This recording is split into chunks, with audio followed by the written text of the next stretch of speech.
Bonjour les Auténois, le projet participatif Focus au village débarque chez nous et je vous invite à prendre part avec moi à ce défi photographique qui nous est lancé. Mais tout d'abord, je laisse la maison culturelle d'Ath vous nous expliquer ça en plus ample détail. À vous.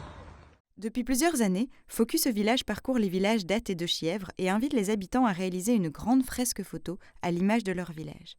Cette année, le projet devient un grand défi collectif. L'idée ? Rassembler au moins 100 photos, représentant un maximum des habitants, d'ici le 1er mai, pour composer une fresque qui sera ensuite inaugurée et exposée au cœur du village. En tout cas moi, je participe. Moi je participe aussi, je suis contente de ce petit projet qui va redonner du peps au village. Quoi de mieux qu'un projet culturel pour valoriser notre beau village? En tout cas, moi j'y participe. Quand on m'a parlé de Focus au village, ça m'a tout de suite fait envie. Du coup, je ne vais pas me faire prier pour y participer. Focus au village, évidemment que je vais participer. Pour moi, ce sera l'occasion de rencontrer des gens de mon âge, des gens d'autres âges, des gens que je ne connais pas, et élargir mes connaissances, ça va être chouette, ouais.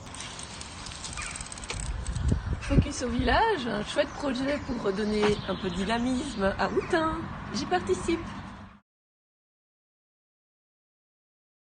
C'est très simple. Prenez votre appareil photo numérique. Si vous n'en avez pas, demandez-en à un prêté autour de vous ou empruntez l'appareil photo en partage qui est disponible chez une personne du village à l'adresse qui s'affiche ici. Attention, les photos visibles sur la fresque sont agrandies au format A4, donc évitez d'utiliser votre smartphone si vous n'êtes pas sûr de la qualité de son appareil photo. Si vous l'utilisez, on vous demande d'éviter d'utiliser le zoom. Ensuite, c'est parti. Sonnez chez votre voisin, expliquez-lui le défi. Peut-être qu'il préférera convenir d'un rendez-vous histoire de se faire beau.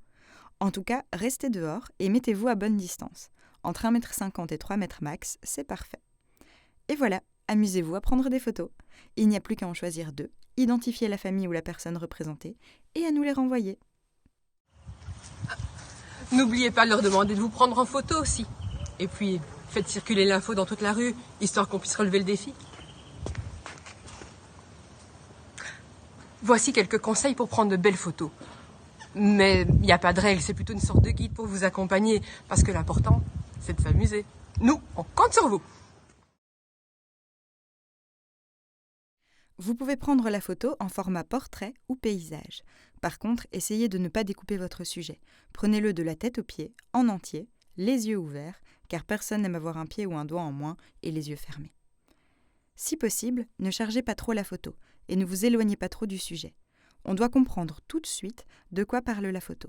Assurez-vous que le cadrage est propre, voire minimal. C'est toujours plus joli sans la poubelle qui dépasse derrière ou la moitié du panneau routier qui apparaît dans un coin. Vous n'êtes pas obligé de tout centrer.